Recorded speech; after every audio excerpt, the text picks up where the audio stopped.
Okay, welcome back to your LYD guide training. When we take a look at auric types, one of the things that Raw recommended that you do, I think it's in the analyst training, is to imagine what happened to this person as a child, because that will tell you the whole story of how to approach the wound that they have, that they're bringing to you to understand and to heal. Okay, so we're going to go through each of the types, and I'm going to tell you what I feel and what I recognize, and I want to invite your recognitions in your conversation as well so that we can collaborate together and create this as something that will be beneficial for both adults who have had a childhood wound that they need to overcome and not to pass that wound on to their children, or if they have a type that's different from their own auric type, not to wound that child, well-meaning but mistakenly treating that child like themselves when they were children. If they're a different type, it's going to be a challenging situation to parent a child of a different type. So we know that each of us as auric beings, it's almost like we speak different languages, right? The manifestor just wants to be able to operate in peace. The generator just wants to be able to be satisfied, is looking for satisfaction, is looking for peace in doing their thing. Manifestor is doing and innovating and initiating and impacting, and they just want to operate in peace. Generator just wants to be able to respond and do what they love. Projector just wants to be able to study. Give me time to understand this crazy fucked up world that I live in. You know, just let me observe. Let me people watch. My partner is a projector, and as a child he would just sit there and suck his thumb and watch until he was like 7 or 8 years old. Just watch. Reflector just wants to be themselves. They want to know who they as the totality is, but also recognizing how very different they are. They just want to be surprised by what life has to offer, delighted by what life has to offer. Projector just wants to be able to be successful in their one-on-one interactions, particularly because most projectors are one-on-one people. So what you're looking at here are 4 very different types of signatures, and that's the essence of their spirit, what they're here to be in this life. So the manifestor is about peace, the generator is about satisfaction, the projector is about success in interaction, and the reflector is about that surprise or delight in being the center of whatever it is that they're involved in, their community. These are our great judges, the people that are about objective and evaluative qualities. So very different functions. If you were to think of them like as a holistic whole, if there were 4 people in we would call it a penta, 4 people in a group, each of them has a different job description. Manifestor gets the ball rolling, generator moves the energy along, projector watches, observes that process and guides the process along, and the reflector tells us all how things are doing, how things are going. So if we're to look at a manifestor, we'll start with the manifestor. Because they have this deep fire burning within them that they can manifest, they can initiate, they can innovate, they can impact. What happens as a child is the mother, let's imagine the mother holding their little child son that is a manifestor, and they can recognize that fire, that this one is uncontrollable. So what happens? They feel perhaps that this one needs to be controlled, and so they will control the manifestor. That's the wound. So I'm going to tell you about my friend who is a manifestor friend. It's an acquaintance that has stayed with me in my house. So she is a emotional manifestor. She's got the 3635 and the 2145. An Asian child raised by her Asian father, Chinese, and told what to do, controlled, and told to obey the male partner. So her deconditioning process is to let go of having to be the one that waits. This is the controlling aspect of what parents will do to a manifestor, is attempting to condition them to be generators, because most of the world is generator. Can you see what kind of wound this person has to overcome? The disempowerment of not being able to have her impact. When she's emotionally clear, she can be a force.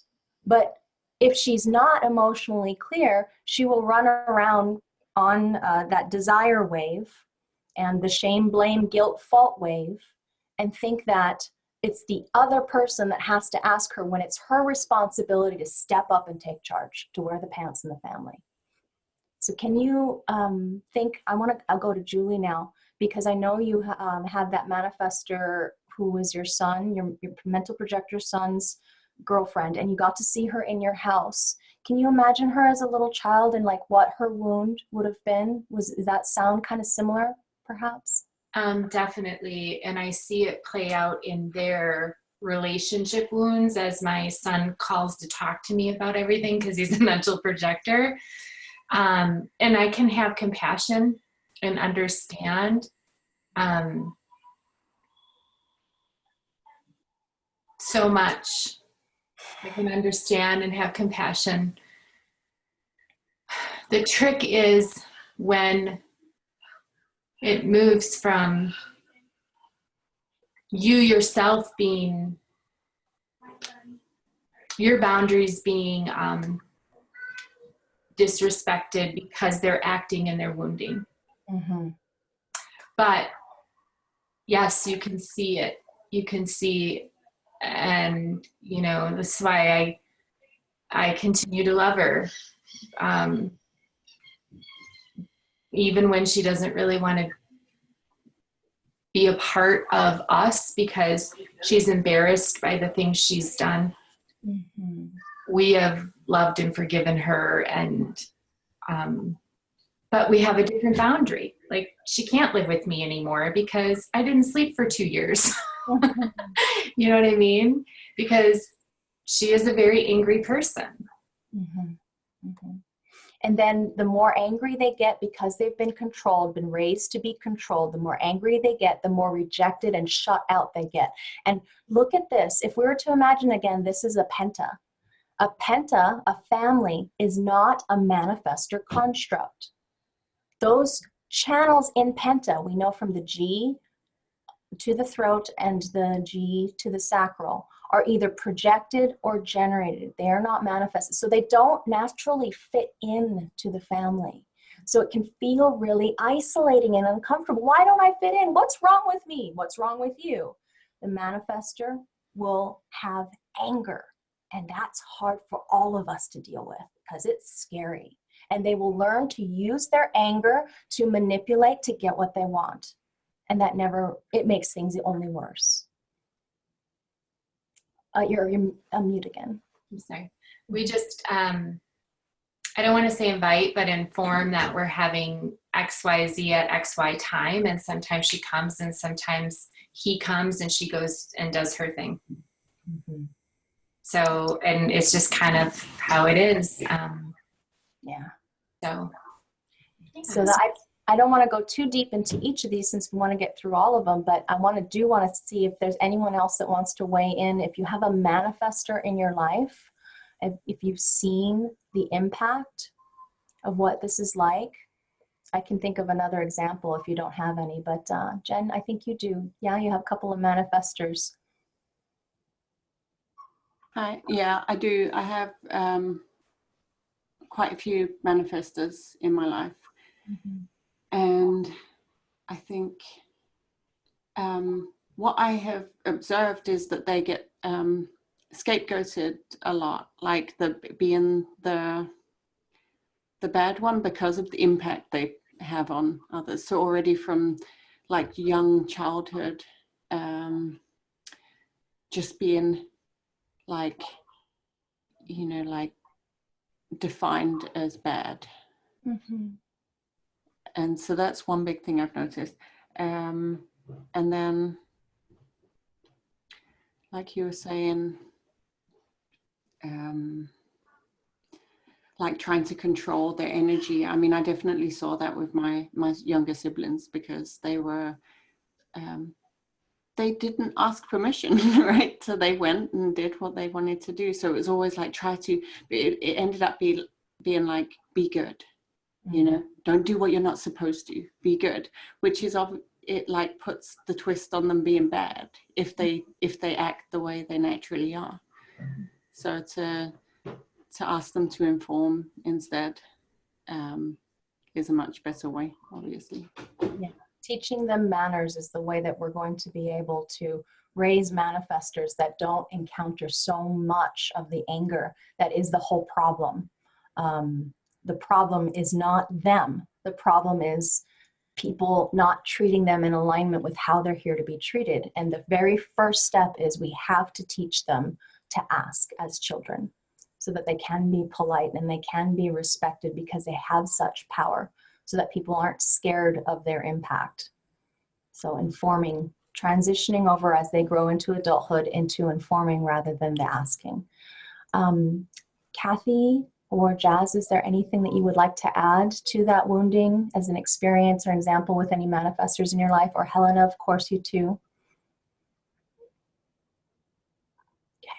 Okay. Yes, Helena.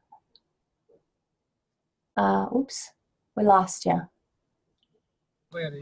Sorry, I was just going to say that the manifestors I know, I've only known like the last few years, and thank God none of them have been angry at me.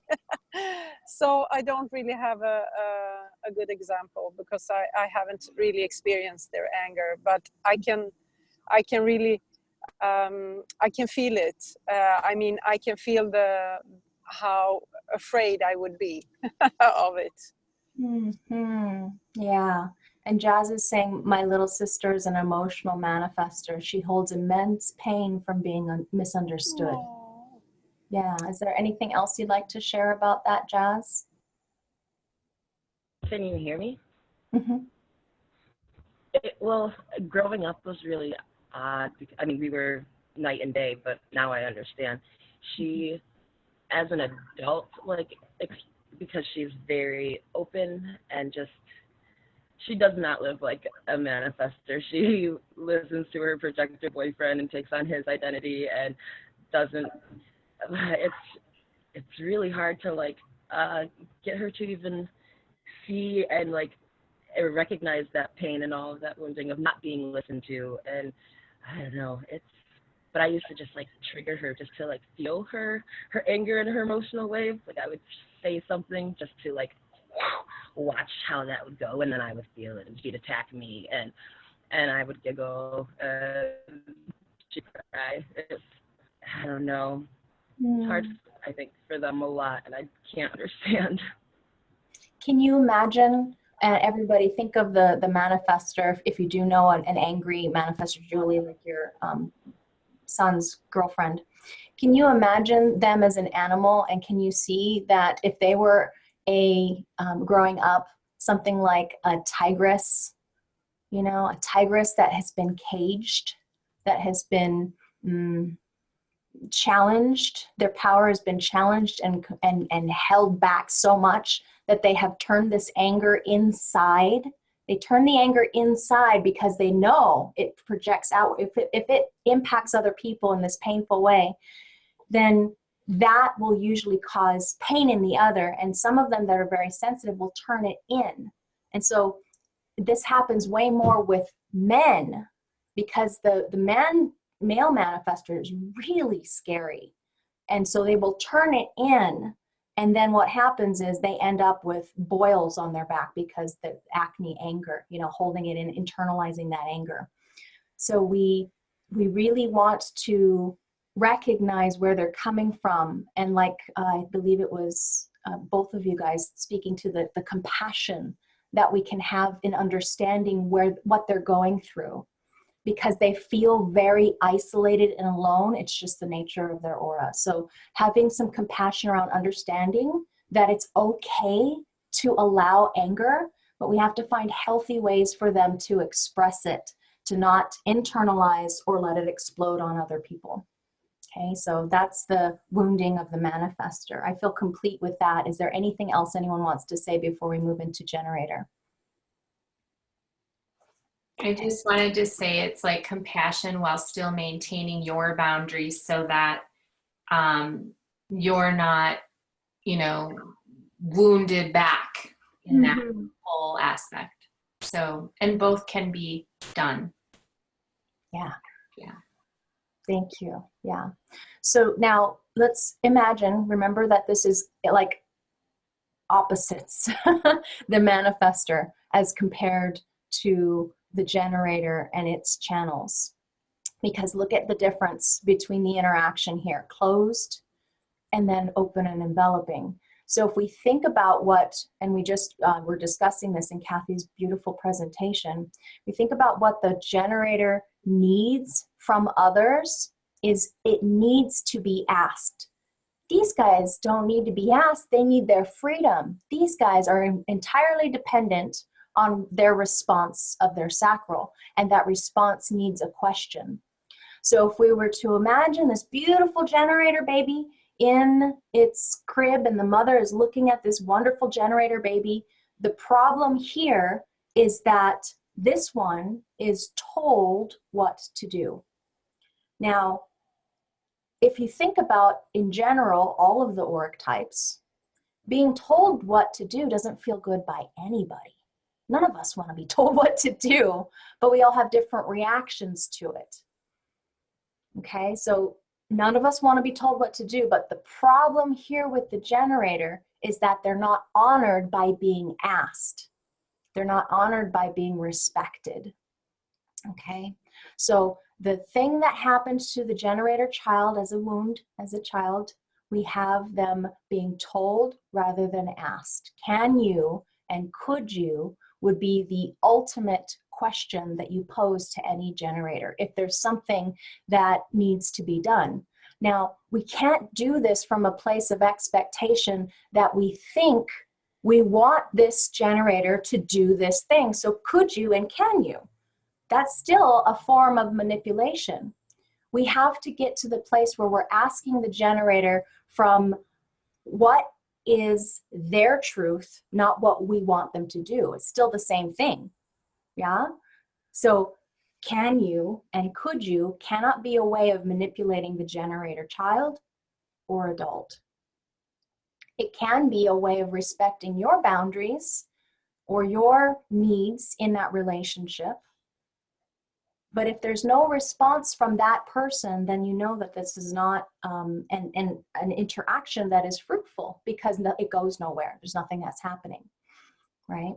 So the interaction from the generator is that it is entirely dependent. It needs some outside force, life itself, to ask. And the problem, the challenge is people will try to control, just like they're trying to control this manifester. Others will try to control the upbringing of the generator to conform them to what they think is best for them, rather than giving them their own authority. So you'll see as we go through this, what's the wound? None of us were given the opportunity to be our own authority. That's the wound. That's the commonality. So what would you like to share as far as generator wounds? I know we talked a little bit about it in Kathy's presentation already, but is there any experience or additional contribution you'd like to make? Yeah, I've been thinking a lot about that because when I've listened to my mom, she actually asked kind of a lot of questions. But on the other hand, she also has 2145, and she definitely wanted me to fit into the pattern. So, I mean, it's kind of complex because sometimes it's actually not even something that is being outspoken or something that might not even be conscious in the parent. It's enough of the if they condemn something or they want to support other things, it doesn't even have to be verbally. I mean, it could be also in other ways. I mean, at least I could really feel my parents' reactions or what they wanted without them having to say it. I could really feel it. They were both emotional, so I could really feel what they wanted or how they felt, or if they were upset or angry with something, I could really feel it. So I adjusted to that as well. Their I approval just, or disapproval of you. yeah. Mhm. Mhm. So I'm just making stuff more complex. Well, and I'm Sorry. wondering, that's absolutely correct to bring up here, Helena. And also, I'm wondering if they gave you the wonderful benefit, if they did, of yes/no questions, or did they give you multiple? No, Yes, no, yeah, but sometimes, yeah, my mom asked kind of, yeah, she did sometimes actually ask questions, but I mean, that was just pure luck. yeah. I mean, it wasn't conscious, and it Mhm. wasn't all the time, so yeah. Thank you for sharing that, Helena. And I want to say hi to Gaurav. Hi, we're doing Living Your Design Guide training right now. You're welcome to stay because we're just doing some educational additional pieces. We're talking about childhood wounds and what happens to generators as children. And I'm going to continue going through our types list and kind of see if there's anything else that we need to bring up here with generator before we move into projector and reflector as a wounding. So anyone else have anything that they would like to weigh in on? So the primary wound is being told rather than asked yes/no questions. And so it is another form of control, of not being honored and aligned to your own authority. Okay. Yeah, can I add something? Of Yes.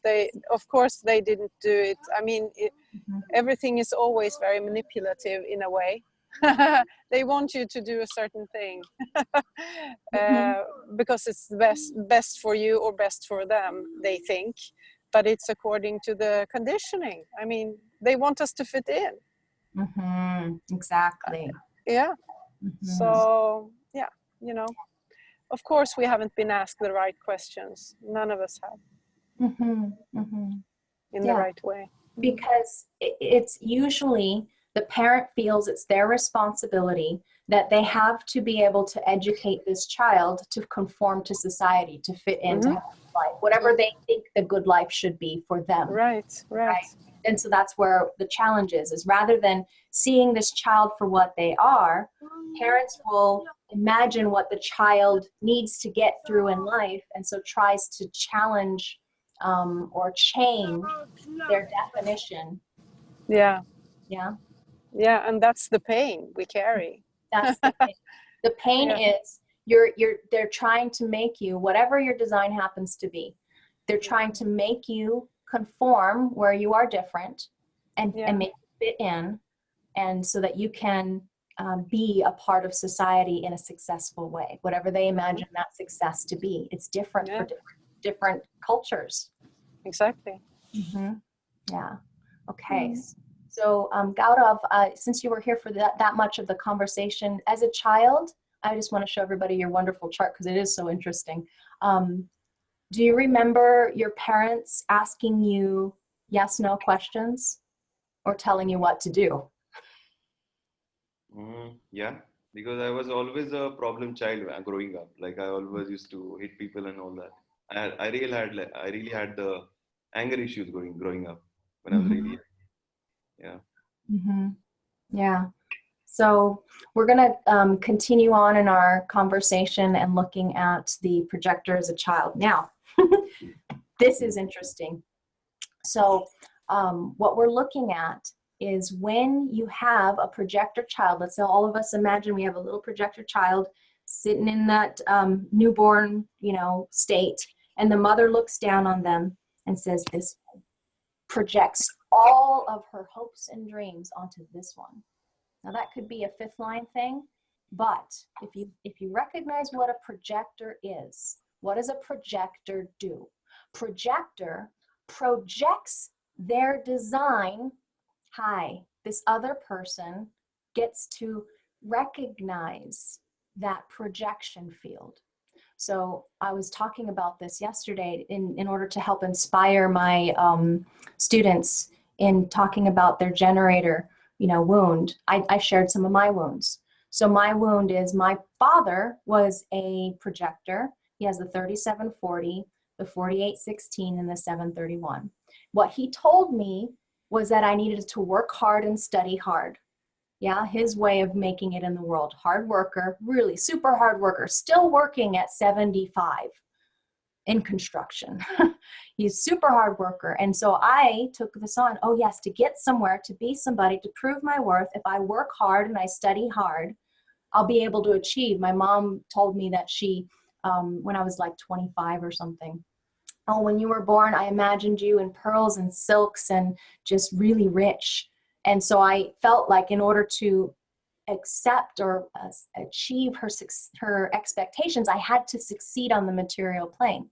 So all parents will project onto their child a better life than they had, wanting them to be able to have something more, right? Evolve, achieve, succeed, be healthy, happy, successful, whatever they think that happens to be. So what happens to projectors, imagine yourself now, you projectors as children. Do you remember people projecting expectations onto you that you were not sure that you could achieve? That you had to be able to generate or manifest and make something of yourself, be independent, do that kind of thing. Julie is writing, save me or you're out, of her mother, what she heard from her mother. Save your brothers and sisters or you're ignored and out. And I was the oldest in my family too. I can remember, having to take care of your brother and sister. That's your responsibility. I wasn't the oldest. Oh, okay. I had an older sister. But you were the alpha. Yeah. Mm-hmm. Yeah. So this is the projection. You can do this for us. You can lead us. You can save us. You can guide us.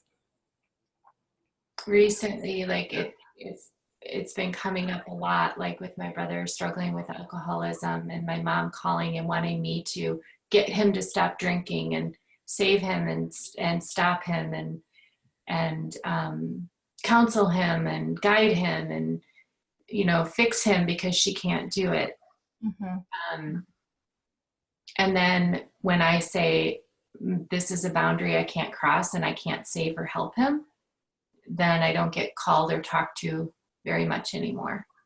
Mm-hmm. So they kind of stopped calling or having me be like their savior. One of the ways that parents and people too will manipulate other people into getting what they want is use of attention. So if they're not obeying in the way that they want you to obey, they will withdraw their attention and just remove that acceptance and quote unquote love from you. So that's another thing to understand, not just with projectors, but all types, is the manipulation of parents to get what they want through control and domination. That's just part of the tribe, which we're going to talk about at the top of the hour here. The tribe, which all of us carry some frequency of tribe, if not have an amplification of that, is about hierarchies. And as a parent, you're older, you're responsible, you're in charge. What can happen is there's an abuse of power rather than honoring this person for who they are, someone who's here to study, not here to generate and manifest, like we heard from Kathy, her childhood experiences of being told that you have to go out and play rather than having the relaxed kickback life that projectors are mostly here to have. There's a conditioning that we have to fit in through generation and manifestation. So that's the wound. The projection of success upon us that we can succeed at generating and manifesting when we're here to guide that in others and not be an island. Jen, do you have something that you would like to add? For me, I needed to help out at home a lot. and I wasn't allowed out or to talk to my friends, or so I would like to be like connected with my friends and be around other people, and I was kept in the home to help and to, I mean, be, you know, co-parent to my younger siblings and do, you know, the basic homey things, you know.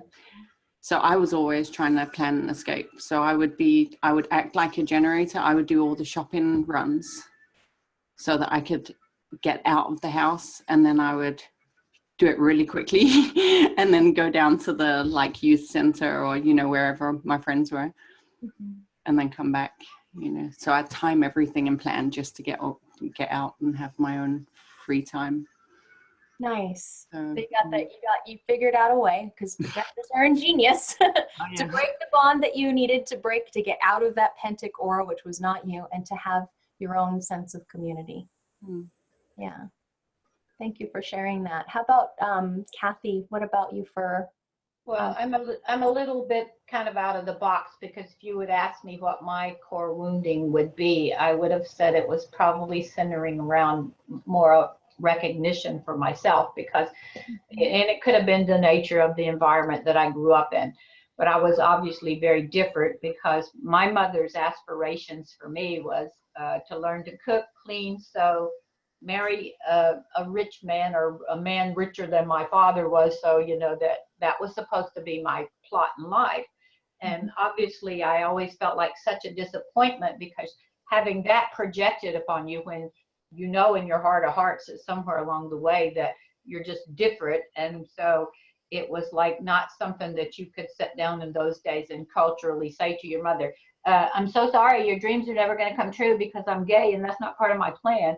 And so I was never really encouraged to go to school, get an education, or, you know, get away. But my, I guess you would call it self-preservation, was I would show no interest, because I wasn't interested in those kinds of things and I didn't excel at them. And when she made me take home economics, I put the zipper in the wrong side of the skirt, and she threw her hands up and said, "You're hopeless," at that point in time. And so she finally gave up on trying to teach me all of those skills. And I ended up obviously going in the military and having my own life and continuing my education. So what I guess I felt like my core wounding would be is I've never been recognized or seen for who I really am. So that's kind of how I would say that's how I experienced it. And Jen is having something to add. Yeah, I've been thinking about this as how projectors are, you know, we're designed to be recognized. So we really feel when we're not. And that is something that I have experienced as well. Like I felt a lot of the time when I wasn't being recognized, I felt that as unwanted, unloved, you know, unseen. Yes. And it might not have been, you know, as extreme as I felt it. It was just that I wasn't recognized, you know, or maybe, it, you know, it's how we feel it. Yeah. And Julie is saying that she can recognize that as well. It is of primary importance that we recognize ourselves first for what our unique talents, strengths, and gifts are, rather than accepting everyone else's projections and being what they want us to be so that we can be safe or healthy or loved or special or whatever it is, whatever we think we are getting by abdicating to what they expect of us. It's usually going to hold a big price that we have to pay in terms of our authenticity with ourselves. So this is a big, big, big part of first recognizing yourself for who you are. And Julie, I can see that there's something perhaps that you would like to add to that. Yeah, just as my Uranus app is here, and a lot of these wounds have been showing their ugly face really loud. And I'm being graced with the opportunity to work through them and deal with them. And the biggest thing was learning to love myself, which you helped me to do recently, Laveena, you and Darshana. Love myself through those wounds. and that it is okay to be me, and I don't have to dull my light or be somebody I'm not to make other people feel better. Bingo. That's one of the pieces is because we have such a deep ability to penetrate, and sometimes some of us have really good chameleon skills, like Rose and Jennifer and Kathy and Jazz, that you can morph to what that other person wants or needs, but is that truly correct for you? So Jazz, would you like to weigh in on this conversation? What the wound is for you as a child? There's so many wounds. Every open spot there is pretty, but also every defined spot, because that doesn't turn off. And yeah, it was very different, not only internally, but externally. My entire surroundings, where I was the tallest, the largest, I had birthmarks. I was the only colored person in my town, in my school. There's just but I'm supposed to be different, so I can learn to be different, so that I can help other people be their different selves. But yeah, the wounds were, I'm still every day like looking at them and observing and processing and cycling through them in a different means with a different perspective. And if I don't fix the trauma, then it comes back in a different way, so I can attempt it again. But it's hard to be a projector kid. Yeah.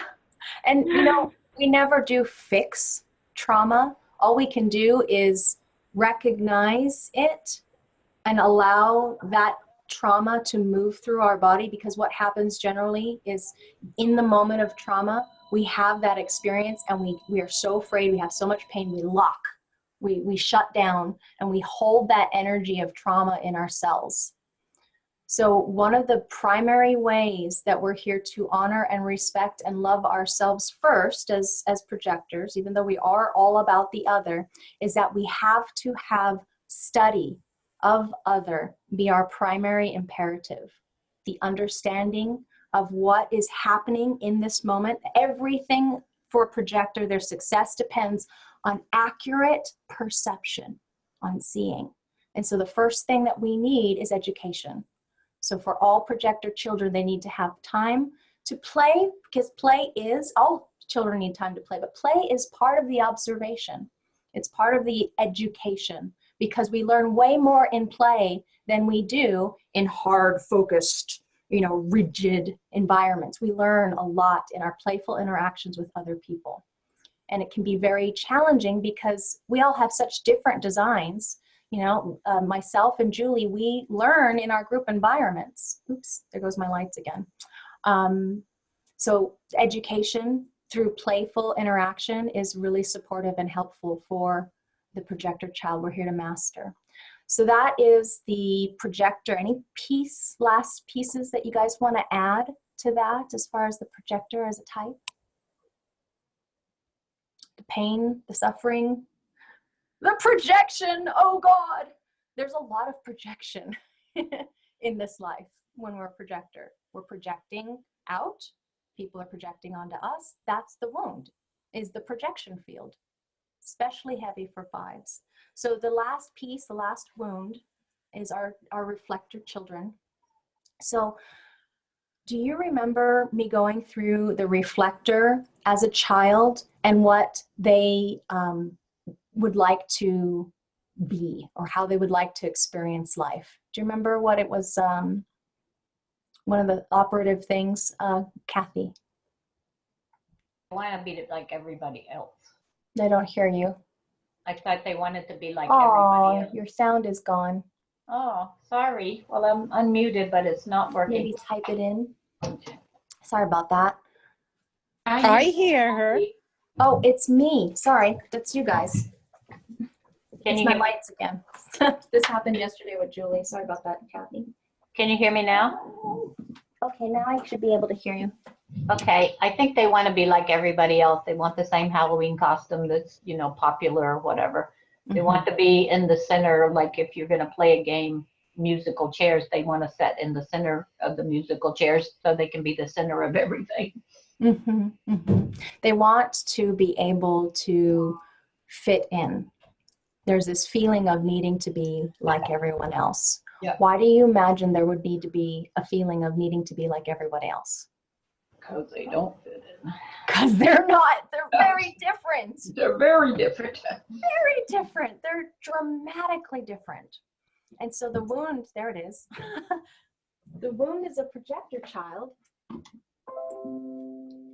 We're having trouble with the electricity in this house. So the wound with the projector or reflector child is that they want to fit in, but they're very different, and they know deep inside of themselves that they're very different, and their parents want them to fit in. So I'll reply or repeat to you what I recognized or learned from Darmen Swan Herbert, who is our oldest and longest running reflector in the human design experiment. And he said his mother told him to get his head out of the clouds, that he was always wondering and in awe and inspired and looking up at the stars and just pondering and expansive and just wow. And she was trying to bring him back down to earth and live here, you know, in this world. And that was his wounding, was to condition him away from being so different. No, you've got to be like everybody else. So this is one of the challenges with the reflector, because they are such a rare breed, and their role in this grouping is to be the center of the group, of their community, and to evaluate the health of the community and how things are going, and to have that broad connection to the totality of existence that none of us solar people can even imagine. And yes, please, Joss. When I was staying with Lisa, the reflector, she said as a child she would sit in the middle of her floor in a ball and just imagine the entire world closing and collapsing in on her, and no one would notice that she was gone because she felt so alone and different than everyone. Yeah. That's the wound. They feel so, what's wrong with me? Why am I different? That's all. Thank you for sharing. So anything else that anyone, if you have a reflector in your life that you would like to share what this is like for them? Those are the stories. I don't know any reflectors, but I kind of giggled when you said, get your head out of the clouds, because 3 parts right. I was told that all the time by teachers, because I just did not learn the same way. Yeah, so. Daydreaming. Yeah, daydreaming. Yeah. So. Yeah. So I'd like to know a reflector, but I don't. I mean, I've met Lisa a couple times. She's very interesting, but I don't really know any personally. So I am going to ask, because I know that you guys don't really feel comfortable yet with the reflector, because that's one of the reasons. You don't know a lot of them, right? You haven't had personal experience with them. So I'm going to ask our resident reflector and see if he would be able to meet with us on Tuesday and deliver some reflectorness, some wonderful reflector conversation on what his childhood wounding is, if that's okay with you guys, so that we can get some words from him. And so Tuesday morning did work for him, so I don't know what time, but I'll do my best to get it a portion of it in our group time, so that we can meet, and then we'll come back to our little grouping after the break, you know, the break of Thanksgiving, and we'll see what else needs to be delivered and contributed as far as finishing up our LYD training. So is there anything else anyone needs to ask, say, or share? Maybe. Sorry, you can't see me. Oh. It's okay. There you go. Can you see me now? Oh, okay, I'm seeing Trello, so I didn't realize you actually. How